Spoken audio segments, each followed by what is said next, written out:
नमस्कार, total health में आप सभी का स्वागत है। मैं हूं संजीव उपाध्याय। नमस्कार, मैं हूं किरण भारद्वाज। मशहूर शायर राहत इंदौरी ने कहा है, आंखों में पानी, होठों पे चिंगारी रखो, जिंदा रहना है तो तरकीबें बहुत सारी रखो। सचमुच हर साल जब ये मौसम आता है, जब ये सीजन आता है, तो हम सबको चिंता इस बात से होती है कि इस बार हमें किससे बचना है। पिछले साल तो हम डेंगू से बचे थे, इस बार अब क्या मलेरिया से बचें या चिकनगुनिया से। और बात करें अगर इस वर्ष की, तो हम लगातार देख रहे हैं कि इस वर्ष शुरुआत में चिकनगुनिया के मामले बहुत ज़्यादा आए और उसके बाद धीरे धीरे मलेरिया और डेंगू के मामले भी बहुत सारे आ रहे हैं। चिंता की बात लोगों को तब होती है जब उन्हें बुखार चढ़ता है, तो घबराहट ये सोचकर हो जाती है कि उन्हें हुआ क्या है। ये तमाम जो बीमारियां हैं, इसकी जो जड़ है यानी मच्छर का पनपना, क्या उसे रोका जा सकता है? अगर हाँ तो कैसे? कौन सी सतर्कता सभी को बरतनी होगी इन बीमारियों से बचाव के लिए? और ख़ास तौर पर कौन कौन सी बीमारियां हो सकती हैं मच्छर के काटने से, इसकी जानकारी आज हम कार्यक्रम में देंगे। सबसे बड़ी बात यह है कि हमारे इतने प्रयासों के बावजूद हमारी जागरूकता का स्तर फिर भी कहीं ना कहीं हमें मजबूर कर देता है इस बात के लिए कि मच्छरों की जद में आ जाएं या उनकी चपेट में आ जाएं। हमारे घर में या घर के आसपास मच्छर जो पनप रहा है, उसने नाक में दम कर रखा है। चिकनगुनिया, डेंगू, मलेरिया, ये इस वक्त बहुत बड़ी समस्या के रूप में हमारे सामने है। इस समस्या से बचाव कैसे हो सकता है? कब किसी व्यक्ति को अस्पताल में भर्ती होने की आवश्यकता होगी? और क्या सभी लोगों को आवश्यकता होती है बीमार होने पर अस्पताल जाने की? क्योंकि विशेषज्ञों के सामने मुश्किल तब आती है जब अस्पतालों में रोगियों की लंबी कतारें लगती हैं और सबका यही दबाव होता है कि हमें बुखार है तो अस्पताल में भर्ती कर लीजिए। कौन सी वो स्थिति होगी, कौन से लक्षण होंगे जब किसी व्यक्ति को बुखार होने पर अस्पताल जाना चाहिए और वहां पर एडमिशन की जरूरत हो सकती है? ये तमाम बातें विशेषज्ञों से समझेंगे और ये देखते हैं रिपोर्ट और समझ लेते हैं कि इस समय चिकनगुनिया, डेंगू और मलेरिया को लेकर फिलहाल स्थिति क्या है।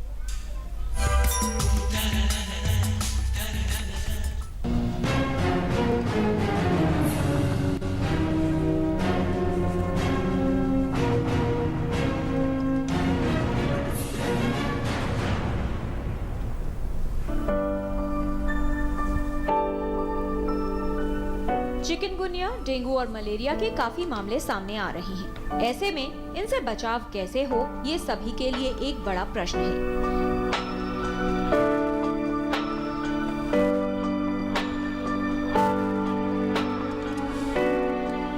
मच्छर के काटने से होने वाले रोगों में चिकनगुनिया, डेंगू, मलेरिया, जापानी बुखार और फाइलेरिया रोग शामिल हैं। पिछले कुछ दिनों में चिकनगुनिया और डेंगू के रोगियों की संख्या बढ़ी है, वहीं कुछ लोगों में मलेरिया भी देखा जा रहा है। इन सभी बीमारियों में तेज बुखार होता है। चिकनगुनिया में तेज बुखार के साथ त्वचा पर चकत्ते और जोड़ों में तेज दर्द के लक्षण होते हैं। वहीं डेंगू में, जिसे ब्रेकबोन फीवर भी कहा जाता है, कुछ लोगों में प्लेटलेट कम होने की स्थिति भी देखी जाती है। व्यक्ति को तेज बुखार होने पर अस्पताल में भर्ती होने के लिए परिवार को काफी चिंता होती है, जिससे अस्पतालों में रोगियों की संख्या और लंबी कतारें नजर आती हैं। जबकि अधिकतर मामलों में चिकनगुनिया, डेंगू या मलेरिया होने पर बुखार में व्यक्ति को अस्पताल में भर्ती होने की आवश्यकता नहीं होती, बल्कि घर पर ही सही प्रबंधन करने से बीमारी ठीक हो जाती है। जरूरी है कि बुखार होने पर विशेषज्ञ से परामर्श लें, रोगी में निर्जलीकरण न होने दें, आहार और आराम को लेकर विशेष ध्यान रखें और गंभीर लक्षणों को नजरअंदाज न करें। रोगी में कोई भी गंभीर लक्षण होने पर तुरंत अस्पताल ले जाएं। वहीं इन बीमारियों से बचाव के लिए मच्छरों को पनपने से रोकना और मच्छर के काटने से बचना उपयोगी है। किरण भारद्वाज, डीडी न्यूज।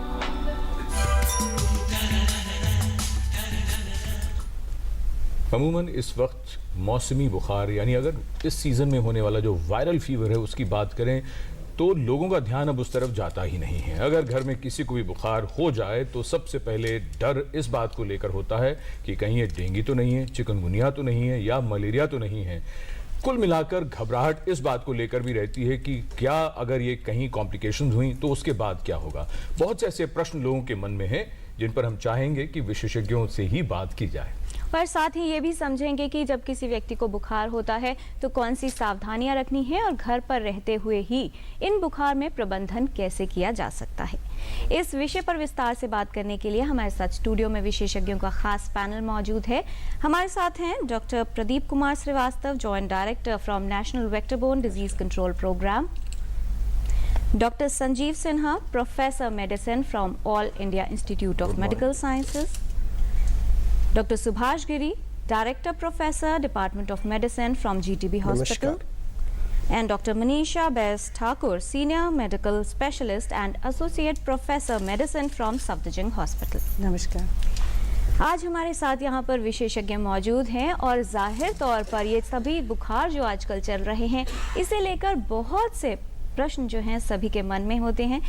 हमारी चर्चा की शुरुआत करते हैं डॉक्टर श्रीवास्तव से, क्योंकि बात मच्छरों की है, मच्छर पर ही सबका निशाना है। डॉक्टर श्रीवास्तव, ये बताइए कि इस बार ये तीनों ही मामले ज़्यादा दिख रहे हैं, डेंगू के भी, चिकनगुनिया के भी और मलेरिया के भी। इस बार ऐसा क्या कुछ खास हुआ है? क्योंकि हमने पिछले कुछ वर्षों में देखा है लगातार एक वर्ष डेंगू ज़्यादा होता है, फिर एक वर्ष मलेरिया ज़्यादा हो जाएगा, कभी कुछ। इस बार ये तीनों ही नहीं, बेसिकली देखिए, डिजीज़ तो सारी की सारी हैं, ऐसा नहीं है कि और हर का सीजनल एक पीक होता है और एक आपके पास रेगुलर एक एपिडेमियोलॉजिकल कर्व हम जिसको बोलते हैं वो आता है। अगर आप लोगों को याद होगा कि चिकनगुनिया का सबसे बड़ा पीक जो आया था 30 सालों के बाद 2006 में आया था, उसके बाद से चिकनगुनिया के साथ एक ख़ास बात ये होती है कि इसकी हमारी लाइफ टाइम इम्यूनिटी होती है। तो जहाँ पर इम्यूनिटी लेवल कम हो जाती है या एक गैप पीरियड आता है, उसके बाद ये फ्लेयर अप करता है, पहली रीज़न। दूसरी रीज़न, मलेरिया के केसेस या डेंगू के केसेस या चिकनगुनिया केसेस जो रिपोर्ट सामने आती है, ये बेसिकली हमारी डायग्नोस्टिक सर्विसेज के अवेलेबिलिटी और पेशेंट्स का सही वक्त पर पहुंच करके अपनी डायग्नोसिस कराने के ऊपर डिपेंड करता है। अगर हमने इलाज ही नहीं कराया, हम सही डॉक्टर के पास नहीं पहुंचे, तो पता कैसे चलेगा कि हमको चिकनगुनिया था या डेंगू था? जी, ये सारे रीजंस हैं। डॉक्टर संजीव सिन्हा, आपसे ये समझें कि वर्तमान स्थिति की अगर बात की जाए, क्योंकि बहुत सारे लोग अस्पतालों की तरफ अग्रसर हो रहे हैं और जाहिर तौर पर इस बात को लेकर भी प्रेशर भी है, चिंता भी है उनमें कि एडमिशन नहीं मिलेगा या हमें क्या सही इलाज अस्पताल में मिल पाएगा। क्या स्थिति आप बताना चाहेंगे तीनों बुखार की अगर बात की जाए, चिकनगुनिया, डेंगू और मलेरिया, फिलहाल दिल्ली में और पूरे देश की अगर बात की जाए क्या स्थिति है?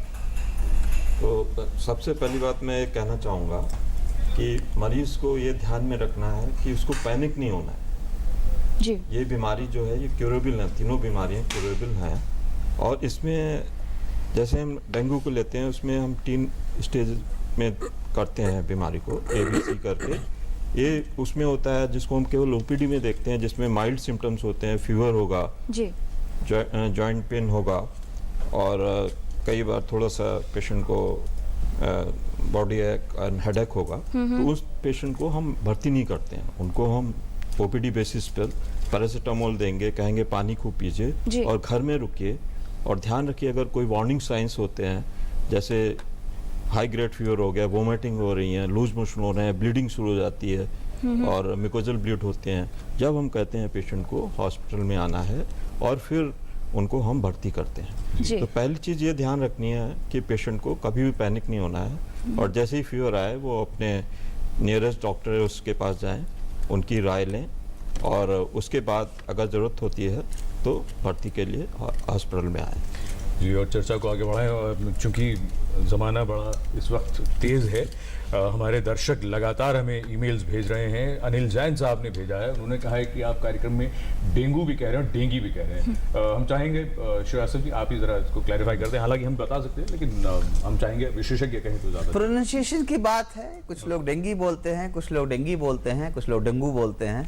मगर अगर आप वेबस्टर की डिक्शनरी में देखें तो जो अगर प्रोनाउंसिएशन करेक्ट है वो डेंगू है। ठीक है डॉक्टर गिरी, ये जो स्थिति डॉक्टर सिन्हा ने बताई है डेंगू, चिकनगुनिया और मलेरिया को लेकर, उन्होंने कहा कि सभी पेशेंट्स को ज़रूरत नहीं होती है एडमिशन की, लेकिन अगर पेशेंट के पॉइंट ऑफ व्यू से देखें तो क्या आपको लगता है कि उनकी साइकोलॉजी, उनके चैलेंजेस, क्योंकि उनको ये लगता है कि अभी बीमारी शुरू हुई है, हो सकता है कॉम्प्लिकेशन में बदल जाए और शायद तब एडमिशन ना मिले?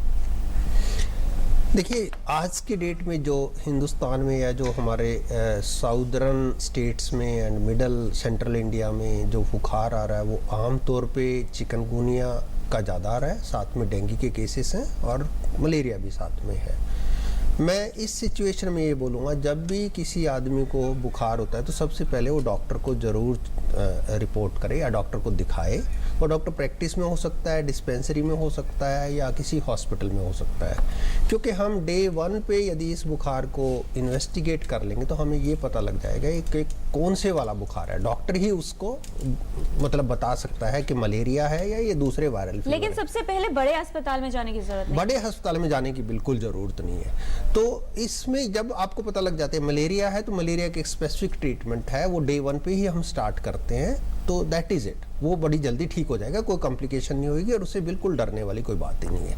जब हम वायरल फीवर की बात करते हैं जिसमें चिकनगुनिया और डेंगू दोनों ही फीवर जो आजकल हमें देखने में मिल रहे हैं, तो उसमें वैसे तो डे 1 पे कुछ ऐसा नहीं होता कि आप एकदम स्ट्रेट वे बोलते हैं कि ये चिकनगुनिया है या ये डेंगू है। फिर भी डॉक्टर को दिखाने का मीनिंग यहाँ पर ये आता है कि आपका एक डिमार्केशन हो जाएगा वायरल फीवर का और मलेरिया का। साथ में यदि किसी को डे 1 पे ही बहुत ज़्यादा तेज़ बुखार है तो उसको कुछ एडवाइसेस ओपीडी बेस पे दे दिए जाते हैं, जिसमें जैसे पानी ज़्यादा पीना है, आपको दूसरे फ्लूइड्स भी ज़्यादा लेने हैं, या नींबू का पानी स्किंजवी बना लीजिए, ORS लीजिए। साथ में बुखार के लिए एक सिंपल सी मेडिसिन है जो OTC पे अवेलेबल है, मतलब किसी भी केमिस्ट के पास आपको मिल जाती है, पैरास्टामोल ले लीजिए। उसका सिर्फ ये एक ध्यान रखने वाली बात होती है, यदि किसी का वेट 40 किलो से कम है तो थोड़ा सा डोज कम करके देते हैं, 40 से 60 है तो रफली 500, और उससे ज़्यादा है तो हम 650 या कई बार 750 मिलीग्राम तक उसको देते हैं। ये बुखार बड़े आराम से पैरास्टामोल से उतर जाता है, लेकिन कुछ केसेस हैं जहाँ पर शायद ये बुखार पैरास्टामोल से नहीं उतर पाता और हाई ग्रेड फीवर रहता है। मैं वहाँ पर ये बताना चाहूँगा कि कुछ लोग सिंपल हाइड्रोथेरेपी के नाम पे एक गीला कपड़ा करके या स्पॉन्जिंग के नाम पे एक गीला कपड़ा करके उसके माथे पे या पैरों पे रख देते हैं। प्लीज़, उससे कुछ होने वाला नहीं है। यदि बुखार 103 या 104 से ऊपर चला जाता है तो आमतौर पर दवाइयाँ इफेक्टिव नहीं होती। उस टाइम आपको एक पूरा टॉवल गीला करके उसको पूरा पेशेंट को पूरा भिगो दीजिए, उसकी बैक भी भिगोइए, पंखा चलाइए, यदि AC है तो AC चलाइए या कूलर चलाइए, और उसको अलट पलट बेड पे करते रहिए और टॉवल से उसको भिगोते रहिए। इसके बावजूद भी हमें कुछ पेशेंट्स ऐसे फ़ोन करते हैं कि मेरा बुखार नहीं उतर रहा, मेरा बुखार 104 है, 105 है, तो मैं उन सिचुएशन में बोलूँगा कि ऐसे पेशेंट को बाथरूम में जाके शावर लेना चाहिए और 15-20 मिनट का शावर लेके उसके बाद आप कमरे में अपने आ जाइए वापस। आप बिल्कुल, आपका ब्रेक डाउन हो जाएगा, फीवर डेफिनेटली उतर जाएगा। इस सिचुएशन में यदि फीवर आपने एक बार कंट्रोल कर लिया तो मैं कहूँगा कि ये कोई ख़ास बात नहीं है।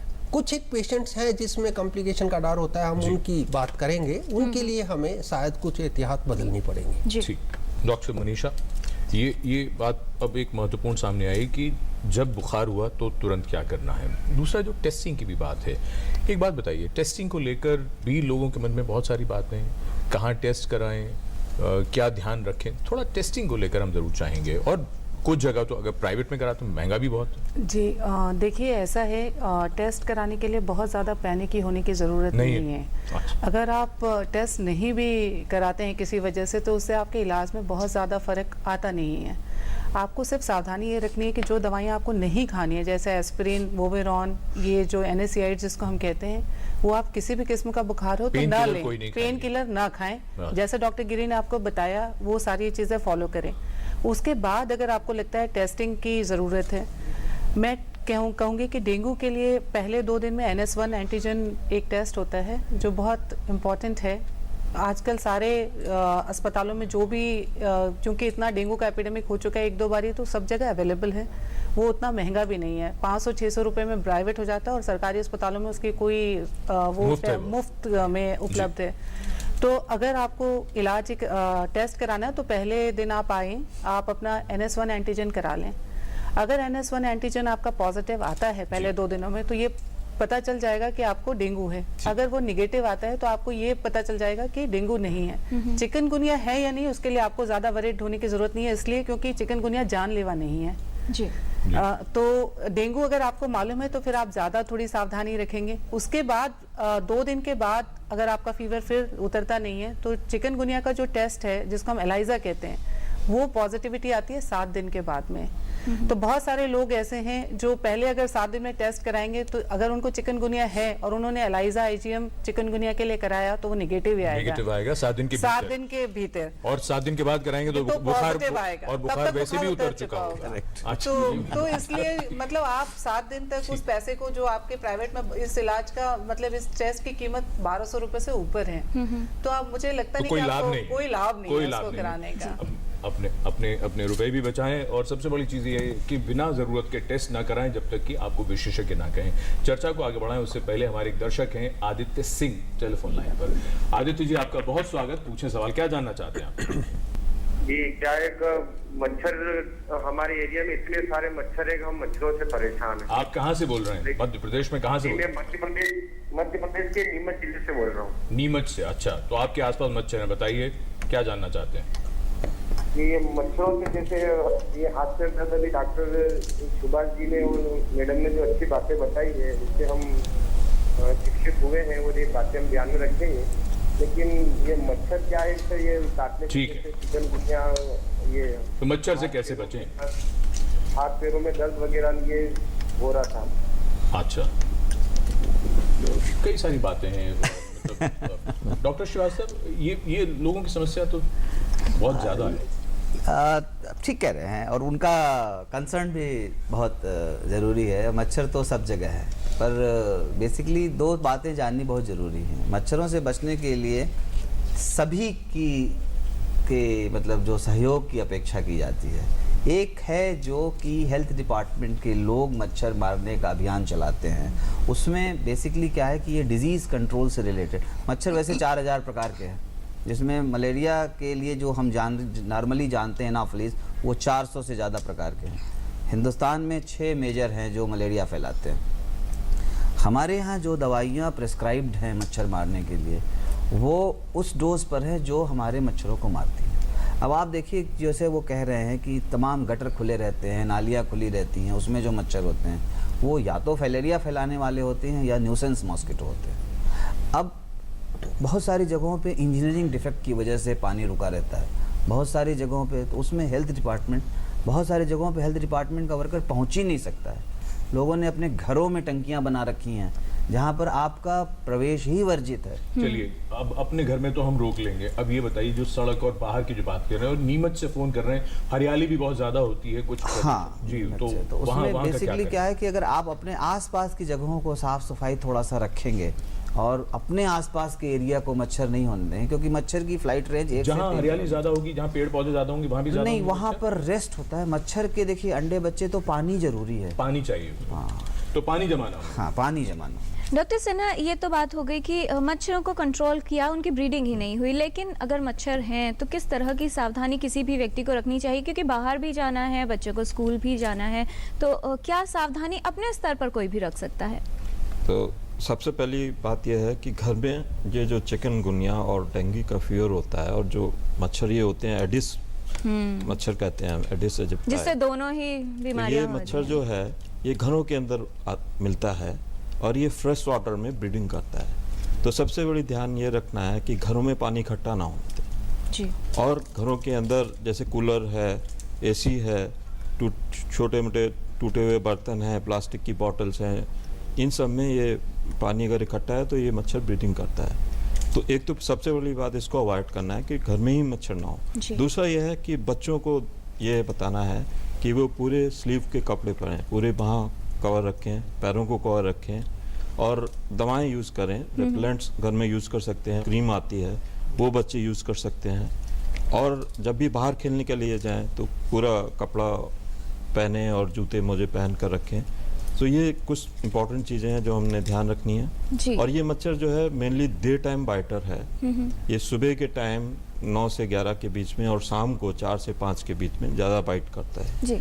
तो उस समय हमें ज़्यादा प्रिकॉशन रखना है। ये तो सावधानी की बात हो गई। डॉक्टर श्रीवास्तव, एक जो बात डॉक्टर गिरी ने कही थी कि सभी को अस्पताल जाने की ज़रूरत नहीं है, बड़े अस्पताल में अगर बुखार होता है, और फिर डॉक्टर मनीषा ने कहा कि टेस्ट करवाएं अगर ज़रूरत हो। तो अगर ये कहा जा रहा है कि आने वाला जो 1 महीना है या 10-15 दिन मान लीजिए, इसमें कुछ केसेस बढ़ सकते हैं, ऐसे में जो हमारी तैयारी है, पहली चीज़ कि क्या स्थिति फ़िलहाल नियंत्रण में है, और आने वाले समय के लिए तैयारी की बात करें, फैसिलिटीज़ जो बढ़ाई जा रही हैं उसके बारे में आप ज़रूर बताएं लोगों को कि कहाँ जगह जगह पर टेस्टिंग फैसिलिटीज़, और अगर बुखार होता है तो छोटे छोटे सेंटर्स पे जाने की जो उपलब्धता है उसके लिए क्या तैयारी है?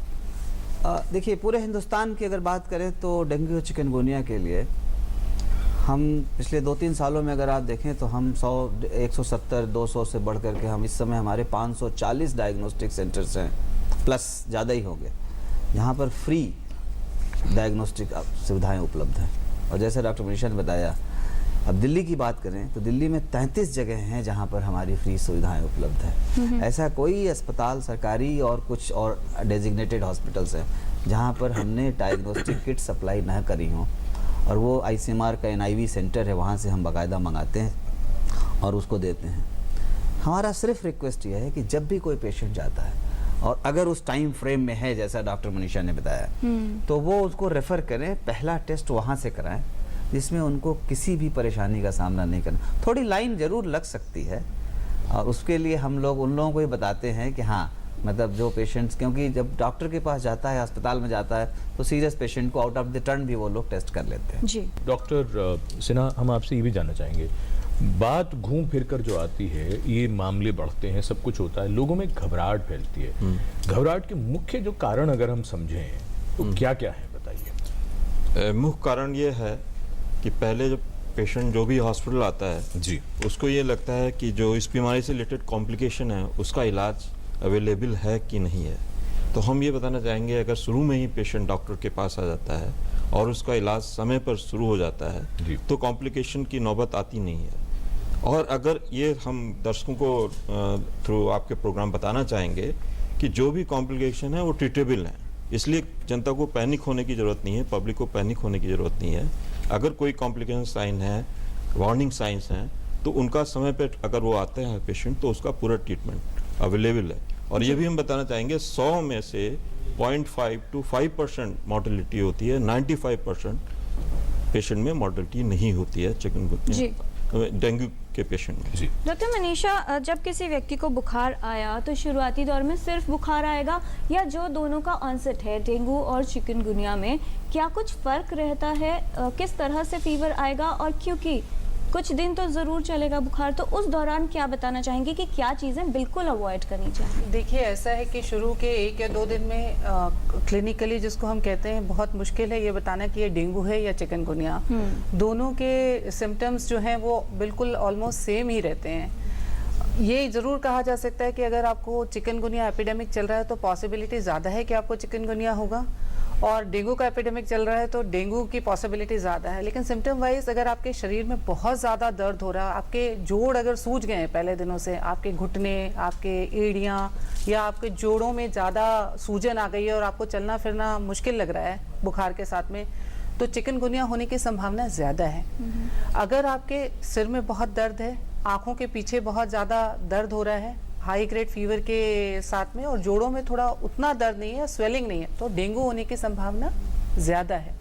तो क्लिनिकली ये कहना बहुत मुश्किल है, और दोनों के इलाज में भी शुरू के 2-3 दिनों में कोई फ़र्क नहीं है, दोनों का इलाज सेम ही है, दोनों में ही आपको पानी पीना है, दोनों में ही आपको पैरासीटामोल खाना है। और इसमें एक छोटी सी बात मैं आपसे चाहूँगा, आप बता दें दर्शकों को, पहले अब तक ये होता था कि अगर बुखार के साथ रैश आ गया है तो ये डेंगू है, अब चिकनगुनिया में भी यही देखा जा रहा है? जी, चिकनगुनिया में भी रैशेज होते हैं, चिकनगुनिया में उसके साथ साथ बहुत खुजली भी होती है शरीर में, मतलब रैशेज जो डेंगू में खुजली नहीं होती, उतनी नहीं होती, उतनी नहीं होती, उतनी नहीं होती। ये सब कुछ जी, अच्छा, एक बात और बताइए, चलिए अब क्या ऐसा भी होगा कि ना डेंगू हो ना चिकनगुनिया हो, लेकिन शरीर में दर्द हो, तेज बुखार हो, रैश भी आए, और ये दोनों ही ना हो? ऐसा भी हो सकता है, ऐसा भी बहुत हो सारी कंडीशंस हैं, जैसे मेनिंगोकोकल एक डिजीज होती है, उसके भी एपिडेमिक होते हैं, लेकिन हम अभी तक मतलब हम लकी हैं कि हमारे पास मेनिंगोकोकल का भी एपिडेमिक नहीं है, उसमें भी यही सिम्टम होते हैं। और बहुत सारे हैं, जैसे टाइफाइड फीवर है, उसमें भी आपको बुखार के साथ शरीर में रैशेस हो जाते हैं। लेकिन डेंगू और चिकनगुनिया के रैशेस बहुत ज़्यादा होते हैं, उसको आप मतलब वो आपको दिख ही जाएंगे, और इतनी खुजली होती है चिकनगुनिया में कि आप उसको अवॉइड नहीं कर सकते। वो रैश आपका मेन सिम्टम होता है। जी बाकी जगह रैश जो है वो फीवर के पीछे आता है सिम्टम, मतलब वो उतना सिग्निफिकेंट नहीं होता। जी, लेकिन तो बहुत चिकनगुनिया ज़रूरी में- है कि जब जी। भी कोई लक्षण आए, साथ में बुखार हो, तो विशेषज्ञ के पास ज़रूर जाएं, जिससे ये पहचान हो सके कि दरअसल ये बीमारी कौन सी है। आज हम बात कर रहे हैं मच्छर के काटने से होने वाले रोग, खास तौर पर चिकनगुनिया, डेंगू और मलेरिया के बचाव और प्रबंधन के बारे में। कुछ जानकारी विशेषज्ञों से हम ले चुके हैं, कुछ और बातें जानेंगे एक छोटे से ब्रेक के बाद।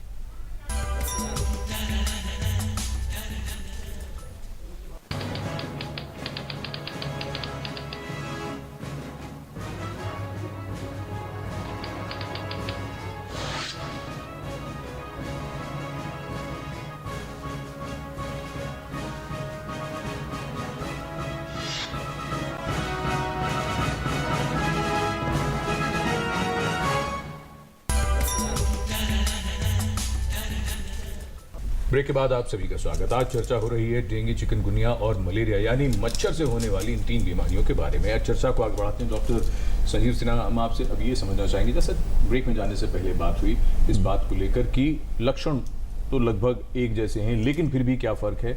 और सबसे बड़ी चीज़ ये है कि जब तक कोई कॉम्प्लिकेशन इस तरह की कोई चीज़ हो ही नहीं रही है, तो घर पर कैसे मैनेज किया जाएगा। बहुत अच्छा क्वेश्चन आपने पूछा है। इसमें ये मैं बताना चाहूँगा कि अगर पेशेंट को डेंगू फीवर है तो उनके उस डेंगू पेशेंट, फीवर है मतलब कि टेस्ट होके कंफर्म हो गया। मैं फॉर एग्जांपल बता रहा हूँ, क्लिनिकल सिम्टम्स में ये ज़्यादा होते जी। हैं। पेशेंट को हाई ग्रेड फीवर होगा, रेट्रोऑर्बिटल पेन होगा, हेडेक होगा, severe joint break bone fever कहते हैं, तो जी। बॉडी एक होगा, काफ़ी माइल्जिया होगा, और कभी कभी पेशेंट को रैशेस तो होते ही हैं, साथ में ब्लीडिंग भी हो सकती है। That is the feature we can differentiate between chikungunya and chikungunya में डेंगू। ब्लीडिंग नहीं होगी कभी। म्यूकोजल ब्लीड नहीं होती है अच्छा। वो, क्योंकि डेंगू फीवर में पेशेंट को प्लेटलेट डिस्फंक्शन हो जाता है, उसके कारण ब्लीडिंग के चांसेस ज़्यादा होते हैं। चिकनगुनिया में जनरली प्लेटलेट काउंट्स नॉर्मल रहते हैं। तो पहली चीज़ तो ये है, इसके लिए हम दर्शकों को एडवाइस करना चाहेंगे वो अपने नियरेस्ट डॉक्टर के पास जाएं, जो गवर्नमेंट हॉस्पिटल रिकॉग्नाइज हैं प्रोग्राम के द्वारा। वहाँ पर जाकर वो पहले 3 दिनों के अंदर एक NS1 टेस्ट होता है जो डेंगू की बीमारी को कंफर्म करता है। अगर वो NS1 नेगेटिव आता है तो हमें समझ लेना चाहिए कि डेंगू तो वहाँ पर नहीं है। डेंगू की बीमारी नहीं है। और फिर हम प्लेटलेट करा लें। अगर प्लेटलेट भी नॉर्मल है और पेशेंट को काफ़ी ज़्यादा जॉइंट पेन हो रहा है, सीवियर जोड़ों में स्वेलिंग है, तो उस केस में फिर और दवाएं भी पैरासीटामोल के अलावा यूज़ कर सकते हैं, अच्छा। जिनको हम पेन किलर्स कहते हैं। जी। तो वो यूज़ कर सकते हैं, उससे पेशेंट को सिम्टोमेटिकली रिलीफ मिलेगा। ये सब- साथ में वन मोर थिंग, पेशेंट को घर पे ही रहकर रेस्ट करना चाहिए और खूब पानी पीते रहना चाहिए। जी ये और जैसे डॉक्टर साहब ने पहले बताया था, डॉक्टर गिरी ने, कि हाइड्रोथेरेपी, अगर पैरासीटामोल से फ़ायदा नहीं हो रहा है तो पेशेंट को हाइड्रोथेरेपी करने की ज़रूरत है, जो बहुत ही इंपॉर्टेंट साइन है। और अगर वोमिटिंग हो रही है तो पेशेंट को एंटीएमेटिक लेने की ज़रूरत है। और ये सब डॉक्टर की सुपरविजन में करना है, डॉक्टर को ओपीडी में जाके दिखाना है। जी। और जी। अगर डॉक्टर ठीक है। समझता है कि वार्निंग साइंस जी। है तो पेशेंट को एडमिट करना है। अदरवाइज पेशेंट को घर में ही ठीक रहकर है। ये बीमारी 5-7 दिन में ठीक हो जाती है। बिल्कुल ठीक है। जो इलाज बता एक छोटी सी टिप्पणी ले लें डॉक्टर गिरी से। डॉक्टर गिरी, बहुत संक्षेप में हम ये चाहेंगे, डॉक्टर सिन्हा ने ये बात तो कही कि हमें क्या करना है, लेकिन उन्होंने शुरू में एक बात और भी कह दी थी कि गवर्नमेंट रिकॉग्नाइज या गवर्नमेंट के किसी उसमें सिस्टम में जाए, लेकिन बहुत से लोग हैं जो अपने फैमिली फिजिशियन के पास जाते हैं, प्राइवेट लैब्स में भी टेस्ट कराते हैं। क्या उनको भी कोई एहतियात, आप कोई सलाह देना चाहेंगे उनको भी कोई? देखिए, डॉक्टर सारा गवर्नमेंट सिस्टम तो खैर कवर नहीं कर पाएगा जितना पेशेंट हमारे पास आजकल लोड आ रहा है, तो प्राइवेट डॉक्टर्स के पास तो जाना ही पड़ेगा। जहाँ तक इन्वेस्टिगेशन की बात है, मेरा इसमें सिर्फ एक एडवाइस है, यदि वो डे 1 पे मलेरिया सस्पेक्ट कर रहे हैं तो मलेरिया का टेस्ट ज़रूर करवा लें। जहाँ तक एक हाइतोबा प्लेटलेट टेस्ट करवाने की होती है, प्लीज़ वो एटलीस्ट 48 आवर तक बिल्कुल भी ना करवाएं। जब आप डेंगू को सस्पेक्ट कर रहे हो तो फर्स्ट 3 डेज में NS1 कर लीजिए, 72 आवर के अराउंड से जाके आप प्लेटलेट टेस्ट करवा लीजिए। यदि आपका NS1 पॉजिटिव है तो प्लेटलेट टेस्ट की इंपॉर्टेंस है, और प्लेटलेट टेस्ट यूजुअली जो हम एक्सपेक्ट कर रहे हैं पीक ऑफ फीवर पे डाउन होना शुरू होता है, और जो एफेब्राइल पीरियड है 2 से 3 दिन तक, तब तक प्लेटलेट डाउन होने का खतरा रहता है। तो रफली यानी बुखार उतरने के बाद? हाँ, बुखार उतरने के 3 दिन तक भी कई बार प्लेटलेट डाउन आ जाती हैं। तो प्लेटलेट आप थोड़ा सा समझ के करवाइए, प्लेटलेट का बहुत ज़्यादा रोल हमारे मैनेजमेंट में नहीं है। फिलहाल हमारे साथ नई दिल्ली से मौजूद हैं कार्तिक कौल जी फोन लाइन पर। आपका स्वागत कार्तिक जी, क्या जानना चाहते हैं? हमारा जो बेटा है उसे कुछ दिन पहले एक मच्छर ने काटा था जी। और वहाँ पर लाल लाल दाने हुए थे, तो हमें और उससे कुछ दिन बाद थोड़ा बुखार भी हुआ था। तो हमें ये पूछना है कि हम कैसे जाने कि ये जो हमें दाने हुआ बुखार हुए वो चिकनगुनिया, डेंगू या मलेरिया के लक्षण है या किसी आम बीमारी के? जी डॉक्टर मनीषा, क्या कहना चाहेंगी? आपके बेटे को बुखार है या बुखार ठीक हो गया? अगर बुखार ठीक हो गया है, 3-4 दिन बुखार था और बुखार ठीक हो गया है और उसको कोई ब्लीडिंग नहीं है या कोई और उसको तकलीफ नहीं है, तो मुझे नहीं लगता कि अब आपको टेस्ट करा के जानना चाहिए कि उसको क्या था। वो एपिसोड हो गया? जी, वो हो गया। वो अनकॉम्प्लिकेटेड एक फीवर था, वो मलेरिया था। मलेरिया तो संभावना कम है क्योंकि बुखार अपने आप ऐसे उतरता नहीं है। डेंगू या चिकनगुनिया था, वो अपने आप ठीक हो गया। जी, डॉक्टर श्रीवास्तव से हम चाहेंगे यहाँ एक क्लैरिफिकेशन छोटा सा। बहुत से लोग ये भी जानना चाह रहे होंगे कि अब बैठे होते हैं, कहीं भी मच्छर काट लेते हैं, तो कैसे समझें और कितने दिनों में, अगर वो मच्छर डेंगू या चिकनगुनिया वाला मच्छर है तो कितने अरसे में मैनिफेस्ट करता है ये सब मामला? देखिए, अलग अलग पैरासाइट की अलग अलग आदतें होती हैं, अगर कॉमन पब्लिक को समझना है। मलेरिया का अगर मच्छर काटा और मलेरिया का पैरासाइट आदमी में आया तो आपको नॉर्मली, उसको हम बोलते हैं इंक्यूबेशन पीरियड, तो नॉर्मली हमारा 10 से 12 दिन से पहले पहला साइन एंड सिम्टम नहीं आएगा। फर्स्ट बाउट ऑफ फीवर आएगा नहीं, क्योंकि वो कई साइकिल में पास होता है। यानी अगर आज मलेरिया का बुखार आया अगर तो मच्छर 12 दिन पहले काटा होगा, 10 से 12 दिन अगर मलेरिया के मच्छर ने काटा। ठीक। डेंगू चिकनगुनिया में थोड़ा सा फर्क होता है, कोई 5 से 7 दिन के बाद आता है और कोई आपका 3 से 4 दिन के बाद आ जाता है। अब आपको ये देखना है, जो इनका क्वेश्चन था कि मच्छर ने काटा और थोड़ा लाल रंग का कुछ चकत्ता जैसा पड़ गया। कुछ मच्छर ऐसे होते हैं जो गंदे पानी में या नालियों में होते हैं ना, उनका थोड़े बड़े साइज़ के होते हैं। हम उनको बोलते हैं कि क्यूलेक्स के हैं और आर्मीजेरिस के हैं, और झाड़ी झंकार जो आपने बोले थे कि बहुत सारी बुशेस होती हैं, वो वहाँ पर रेस्ट करते हैं। तो अगर आपने बहुत सारे पौधे वौधे लगा रखे हैं और मच्छर वहाँ से पनप करके वहाँ आ गए और वो काटने के लिए आ गए शाम को, तो उनका थोड़ा पेनफुल बाइट भी होता है, क्योंकि बड़े होने की वजह से उनका जो पियर्सिंग पार्ट है, प्रोबॉसिस जिसको हम कहते हैं, वो थोड़ा बड़ा होता है। तो उसकी वजह से नीडल जितनी बड़ी होगी उतनी ज़्यादा चुभेगी, तो उतना ज़्यादा दर्द, मगर वो बीमारी नहीं, लेकिन वो बीमारी नहीं जी जी। डॉक्टर सिन्हा, मैनेजमेंट की तो हम लोगों ने बात की कि जब किसी व्यक्ति को बुखार है उस समय क्या क्या करना है, लेकिन जब 3, 4 या 5 दिन हो जाते हैं, जब बुखार उतरना शुरू होता है, तो सभी को ये लगता है कि अब तो ठीक हो गए, जल्दी से ऑफिस ज्वाइन कीजिए या काम पे जाइए। तो तकरीबन कितना समय लगेगा रिकवरी के लिए, और जैसे जैसे बुखार उतर रहा है, क्या उस समय भी कोई सावधानी रखने की आवश्यकता होगी? हाँ, पहली बात तो यह है कि मरीज को अगर बुखार है तो उसको घर पर रेस्ट करना है, एटलीस्ट 4 से 5 दिन तो करना ही है, क्योंकि इन बीमारियों में रेस्ट करना ज़रूरी है। और एक बार बुखार ठीक हो गया और पेशेंट की वीकनेस नहीं है, वो अपने को कंफर्टेबल फील कर रहा है, तो वो ऑफिस ज्वाइन कर सकता है 1-2 दिन के बाद। तो इसमें ऐसी कोई बात नहीं है। और उसको ये भी हम एडवाइस करेंगे कि उसको फ्लूइड लेते रहना है, अच्छे से फ्लूइड थेरेपी लेना है, हाई प्रोटीन डाइट लेना है, हेल्दी डाइट लेना है, सीजनल फ्रूट्स लेना है, जिससे कि उसको जो वीकनेस हो रही है वो उसमें फ़ायदा मिले। जी, और ये जो तमाम ड्यूरेशन होगी डॉक्टर मनीषा, जिसके अंदर बुखार तो उतर गया, तो लोग चाहते हैं कि एक्सरसाइज क्यों ना शुरू कर दीजिए। अगर पहले से जिम जा रहे थे तो क्या उसे लेकर, जितना स्ट्रेन बॉडी को मिल रहा है, उसे लेकर कब तक जो है सतर्क रहें कि ना शुरू करें? मैं ये सलाह दूंगी कि आप रूटीन अपना काम कर सकते हैं, लेकिन जो एक्सटर्नियस चीज़ें हैं, जैसे आप जिम जा रहे हैं या बहुत वॉक कर रहे हैं, उसके लिए आप कम से कम 2 हफ्ते अपने शरीर को रेस्ट दें। उसके बाद ही आप स्विमिंग है, जिम जाने की एक्टिविटी है, क्योंकि इसमें मसल वीकनेस बहुत होती है। अगर आप करेंगे आप थक जाएंगे बहुत ज़्यादा। तो सलाह ये है कि आप कम से कम 2 हफ्ते रेस्ट करिएगा, उसके बाद आप अपना जो भी रूटीन है वो शुरू करेंगे। जी, और जो ये बात अभी आ रही है चर्चा में, वो तो लग रहा है कि शायद डेंगू और बाकी और सीजनल वायरल के रोगियों पर तो ठीक होती होगी। डॉक्टर गिरी, चिकनगुनिया के लोगों से तो बहुत चर्चा हुई है पिछले दिनों में, वो ये कहते हैं कि 15 दिन हो गए, 20 दिन हो गए, महीना भर हो गया, लेकिन बैठ जाते हैं तो उठा नहीं जाता, चलते हैं तो चला नहीं जाता, जोड़ों में इतना दर्द है। दरअसल अगर एक बात यहाँ पर इसी के साथ जोड़कर मैं और पूछना चाहूँगा आपसे, वो ये कि जब एक बार घर में किसी एक सदस्य को डेंगू या चिकनगुनिया हो गया, तो क्या बाकियों को बहुत ज़्यादा सावधान हो जाने की ज़रूरत है? और बचें तो फिर कैसे बचें वो लोग? देखिए, इसमें कोई शक नहीं है कि जो मच्छर, इन्फेक्टेड मच्छर है, वो आपकी सराउंडिंग में है। एक आदमी को यदि उसने इन्फेक्ट कर लिया तो उस पे दूसरा जो मच्छर काटेगा वो भी इन्फेक्टेड हो जाएगा। तो एक परिवार में उस तरह से के मामले ज़्यादा होते हैं क्योंकि आपके घर के अंदर ही वो इन्फेक्टेड मॉस्किटो है, 1 या 10 या 15। तो एक आदमी को यदि चिकनगुनिया घर में हो गया तो हम लोगों को मल्टीपल केसेस उसी घर में देखने को मिल रहे हैं। तो वो दिखा रहा है कि हमारी अपनी सराउंडिंग में या अपने घर के अंदर हमने अपना प्रॉपर मॉस्किटो का मैनेजमेंट नहीं कर रखा। सावधानी बरतने की ये चीज़ यहाँ ज़रूरत ये है कि एक तो घर में स्प्रे करवाएं ताकि वो इन्फेक्टेड मॉस्किटोज आपके इरेडिकेट हो जाएं। सराउंडिंग में यदि फॉगिंग या स्प्रे के लिए आप गवर्नमेंट को या MCD को आप बोलिए तो वहाँ स्प्रे हो जाएगा।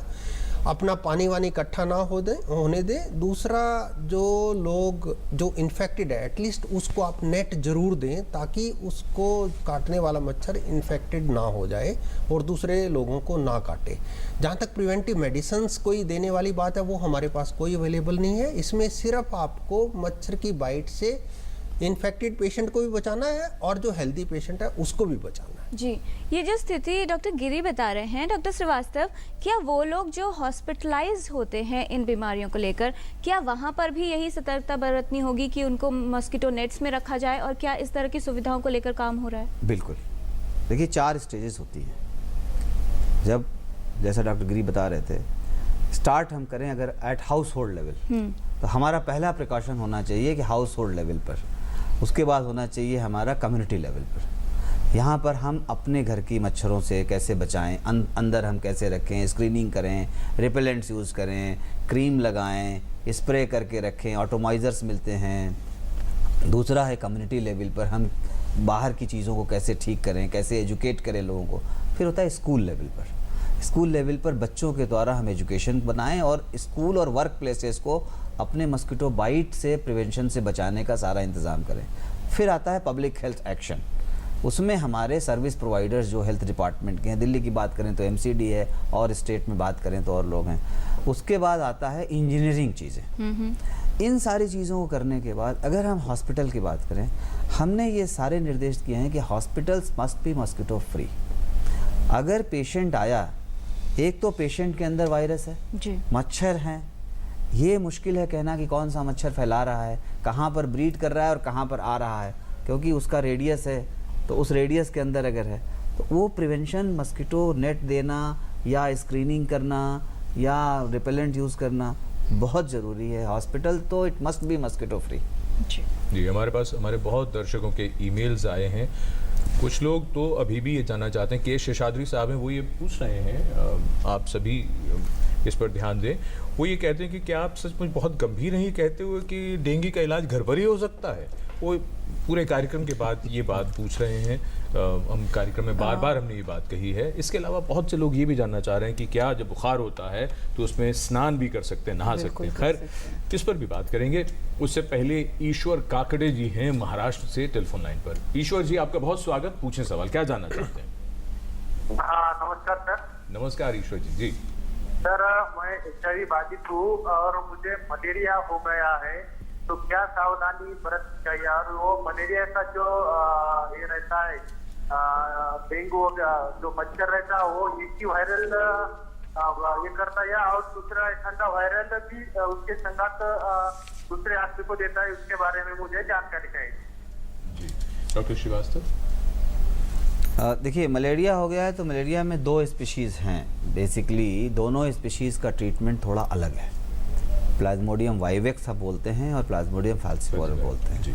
तो कौन सा उनकी डायग्नोसिस में डॉक्टर ने या जो भी डायग्नोस्टिक लैब है उसने कौन सा दिया है, उसके हिसाब से उसका ट्रीटमेंट होगा। और एक में हम जो हैं वो ACT कॉम्बिनेशन देते हैं और दूसरे में हम प्राइमाक्विन देते हैं, 14 दिन का है। हमारा सिर्फ उनसे रिक्वेस्ट ये होगा कि आप इलाज को कंप्लीट करें, क्योंकि 1-2 दिन के बाद बुखार उतर जाता है तो लोग इलाज छोड़ देते हैं, ये बहुत ज़रूरी है। डॉक्टर सिन्हा, इन्होंने एक और बात कही थी, वो ये कह रहे थे कि वो HIV पॉजिटिव भी हैं। तो इनके केस में हमें ज़्यादा ध्यान देना पड़ेगा क्योंकि ये हाई रिस्क ग्रुप में आते हैं। ठीक है। तो हमेशा ध्यान रखें, अगर ऐसे पेशेंट हैं जो रेट्रोवायरस पॉजिटिव भी हैं और साथ में मलेरिया इन्फेक्शन है तो ये हाई रिस्क ग्रुप में आ जाएंगे और अगर ज़रूरत पड़ती है तो उनको हॉस्पिटल में भर्ती भी होना पड़ेगा। जी, इसी स्थिति से जोड़कर डॉक्टर गिरी, क्या कुछ और हाई रिस्क ग्रुप हो सकता है प्रेगनेंसी की अगर बात करें, या फिर दूसरी कौन सी ऐसी स्थितियां जिसमें अगर किसी भी व्यक्ति को इस तरह की बीमारी होती है तो ज़्यादा सतर्कता रखनी होगी? यस, यदि हम मोटेलिटी की बात करते हैं, जैसे डेंगू से मोटेलिटी 1% या 1% से भी कम है, यदि हम उसका प्रॉपर इलाज करें तो मैं हाई रिस्क ग्रुप की बात में यदि उस कंडीशन को हम सोचते हैं तो उसमें मोटेलिटी थोड़ी ज़्यादा होती है। ये न्यूबॉर्न्स या जो कम उम्र के बच्चे हैं या एल्डरली, इसके साथ साथ जिनको किडनी डिजीज़ है, लिवर डिजीज़ है, जैसे अभी हमने एड्स की बात की, वो वाली बीमारी है, या कनेक्टिव टिश्यू डिसऑर्डर्स हैं, डेबिलिटेटिंग स्टेरॉइड चल रहे हैं, कैंसर्स है, तो ये ग्रुप ऐसा है जहाँ पे कि मोर्टेलिटी या मॉर्बिडिटी ज़्यादा बढ़ जाती है। मैं इन ग्रुप के पेशेंट्स को ये ज़रूर बोलूँगा कि वो एकदम अपने डॉक्टर को दिखाएं, और यदि उसमें हम डिमार्केट करके जैसे आ जाते हैं कि वायरल फीवर है या मलेरिया है फर्स्ट, तो यही लाइन हम सबसे पहले डिसाइड करते हैं। तो यदि वो वायरल फीवर है, चिकनगुनिया है, तो मैं ये बोलना चाहूँगा चिकनगुनिया बहुत ही माइल्डर डिजीज है, और जो इस साल हम देखने में जो आ रहा है उसमें जॉइंट के भी बहुत डेबिलिटेटिंग केसेस नहीं हैं। बिल्कुल घबराने की ज़रूरत नहीं है, आप घर पे उसका इलाज ले सकते हैं। एक बार डॉक्टर से अपनी मेडिसिन लिखवाइए और घरे चले जाइए। जहाँ तक इस हाई रिस्क ग्रुप में डेंगू की बात है, मैं चाहूँगा कि वो पेशेंट अंडर ऑब्जर्वेशन रखे जाएँ, और उनका जैसे 4th डे ऑनवर्ड हम कॉम्प्लिकेशन कुछ एक्सपेक्ट करते हैं, उस चीज़ पर थोड़ा ध्यान रखना चाहिए। जी, डॉक्टर मनीषा भी कुछ ऐड करना चाह रही हैं, और साथ में डॉक्टर मनीषा ये भी बता दीजिए, जो महिलाएं गर्भवती हैं, कि अगर गर्भावस्था के दौरान इस तरह का इन्फेक्शन होता है तो क्या कॉम्प्लिकेशंस की संभावना ज़्यादा हो सकती है? बिल्कुल, ये एक हाई रिस्क ग्रुप है। प्रेगनेंसी में अगर आपको कोई भी सुपर एडेड इन्फेक्शन होता है, चाहे वो डेंगू हो, चाहे मलेरिया हो, या किसी भी और प्रकार का इन्फेक्शन है, अगर आपका टेम्परेचर 102-103 से ऊपर जाता है तो चांसेस बहुत ज़्यादा होते हैं कि आपका जो अनबॉर्न बच्चा है उसमें मोर्टेलिटी रेट बहुत ज़्यादा हो सकती है। बच्चा आपके गर्भ के अंदर ही मृत हो सकता है। कुछ दवाइयाँ अगर आपने ऐसे ली हैं उसके भी साइड इफ़ेक्ट्स होते हैं। तो इन लोगों के लिए मेरी सलाह ये होगी कि अगर आपको गर्भावस्था है और आपको इस तरीके का हाई ग्रेड फीवर है तो इस प्रकार के लोग घर में ना रहें। ये लोग ज़रूर किसी विशेषज्ञ की सलाह लें और उसके हिसाब से दवाइयाँ लें। इस तरह के मरीजों का घर में इलाज करने की ज़रूरत नहीं है। सिर्फ वो लोग जो हाई रिस्क ग्रुप इनके अलावा, जैसे प्रेगनेंसी वाले लोग जो है। शेषाद्री साहब ने एक सवाल पूछा था कि क्या डेंगू का इलाज? बिल्कुल, मैं वही कहना चाहती हूँ कि डेंगू जो है वो भी आप बिल्कुल घर में इलाज कर सकते हैं। जो हमारे मन में एक भ्रांति है कि अगर आपको डेंगू हो गया तो हर मरीज को प्लेटलेट चढ़ाने की ज़रूरत है, वो बहुत ही गलत है। सारे मरीजों को प्लेटलेट, मतलब बहुत ही कम मरीज़ होते हैं जिनको प्लेटलेट चढ़ाने की ज़रूरत होती है अस्पताल में। अगर आपको बहुत सीवियर ब्लीडिंग हो रही है, कहीं से खून निकल रहा है, उल्टी हो रही है, नाक से खून निकल रहा है, यूरिन में खून आ रहा है, लैट्रिन के रास्ते खून आ रहा है, तब तो आपको अस्पताल में भर्ती होकर प्लेटलेट देने की ज़रूरत है। लेकिन अगर आपकी सिर्फ कम ब्लीडिंग हो रही है थोड़ी सी, या आपके स्किन में रैशेस आ गए और आपका प्लेटलेट कम है, तो आपको प्लेटलेट देने की उतनी कोई ज़रूरत नहीं है। प्लेटलेट डेंगू में 2 दिन के लिए गिरती है, उसके बाद वो अपने आप स्वाभाविक तौर से ऊपर आ जाती है। उसको आपको प्लेटलेट से रिप्लेसमेंट करनी नहीं है।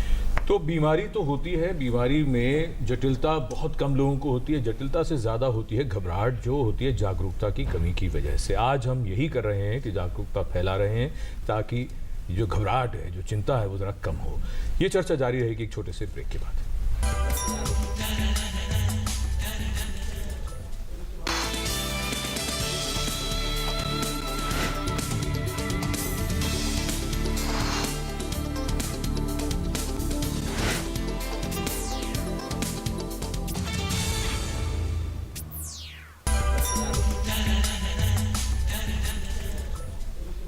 ब्रेक के बाद टोटल हेल्थ में आपका स्वागत है। चिकनगुनिया, डेंगू और मलेरिया से बचाव के बारे में आज हम बात कर रहे हैं, और टोटल हेल्थ में ये समय है सेगमेंट हेल्थ पहेली का। एपिसोड 639 में हमने आपसे पूछा था कि चिकनगुनिया होने पर आमतौर पर कौन सा लक्षण नहीं होता। 4 ऑप्शंस आपके पास थे। सही जवाब है ऑप्शन डी, रक्तस्राव यानी ब्लीडिंग का लक्षण नहीं होता है आमतौर पर चिकनगुनिया के मामलों में। कौन बने हैं इस पहेली के लकी विजेता, ये भी आपको जरूर बताएंगे। उससे पहले देखते हैं क्या सवाल है आज की हेल्थ पहेली में। आपको बताना है कि इनमें से कौन सा कथन गलत है।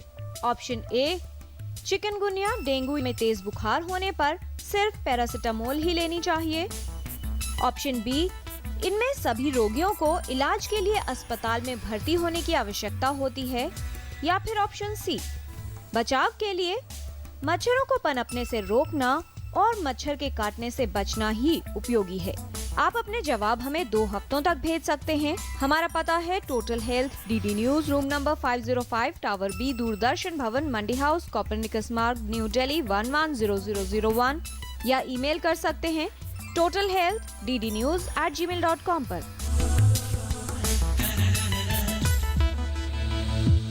आप भी इस पहेली का सही जवाब भेजकर हमारे हेल्थ क्विज कॉन्टेस्ट में शामिल हो सकते हैं। और कौन बने हैं एपिसोड 639 के लकी विनर, ये बताने के लिए हम रिक्वेस्ट कर रहे हैं डॉक्टर मनीषा से, जिनके सामने हमने रखी हैं सारी करेक्ट एंट्रीज आपसे जो हमें मिली हैं। डॉक्टर मनीषा, इन सभी करेक्ट एंट्रीज में से आज के एक लकी विनर का नाम और उनके शहर का नाम आप हमारे व्यूअर्स को बताएं।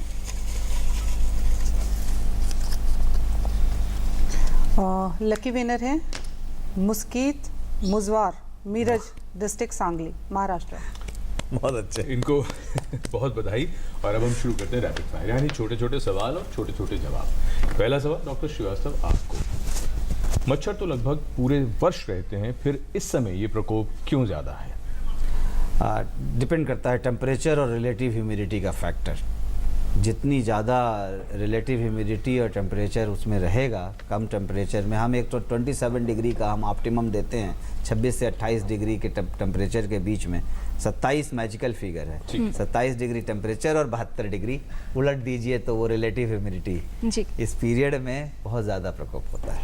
डॉक्टर सिन्हा, आजकल आमतौर पर हर बुखार वायरल ही होता है।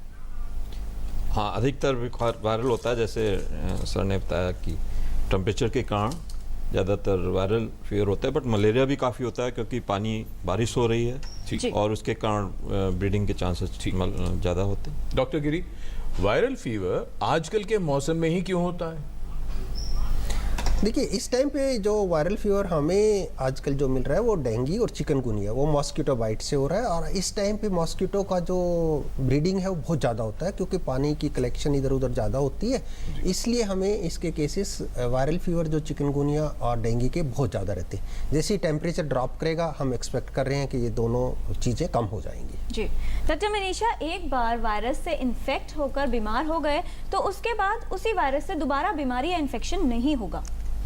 हर डिजीज़ के लिए ये अलग अलग है। जैसे अगर आपको एक बार चिकनगुनिया हो गया तो आपको दोबारा चिकनगुनिया नहीं होगा, लेकिन अगर आपको एक बार डेंगू हुआ है, क्योंकि डेंगू के 4 वायरस स्ट्रेन है, ये नहीं मालूम कि आपको किस स्ट्रेन से पहले हुआ था।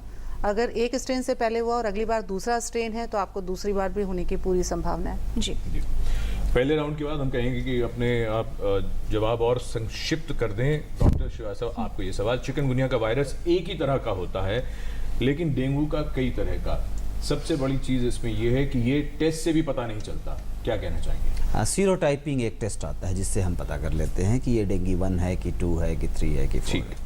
डॉक्टर सिन्हा, अगर तेज बुखार चढ़ जाए तो कौन सा ब्लड टेस्ट तुरंत करवाना चाहिए? अगर तेज बुखार है और साइंस डेंगू फीवर के हैं तो पहले 3 दिनों में NS1 टेस्ट करना चाहिए और हीमोग्राम भी करना चाहिए। डॉक्टर गिरी, डेंगू और मलेरिया पैरासाइट भी करना चाहिए। जी डॉक्टर गिरी, डेंगू का टेस्ट अगर पहले दिन कराया जाए और वो नेगेटिव आए तो क्या दोबारा कराने की जरूरत होगी या मान लिया जाए कि नेगेटिव है? नहीं, NS1 यदि नेगेटिव है तो डेंगू को मतलब डेंगू की प्रोबेबिलिटी बहुत कम है। जी डॉक्टर मनीषा, चिकनगुनिया का टेस्ट बुखार आने के कितने दिनों के बाद करवाना चाहिए?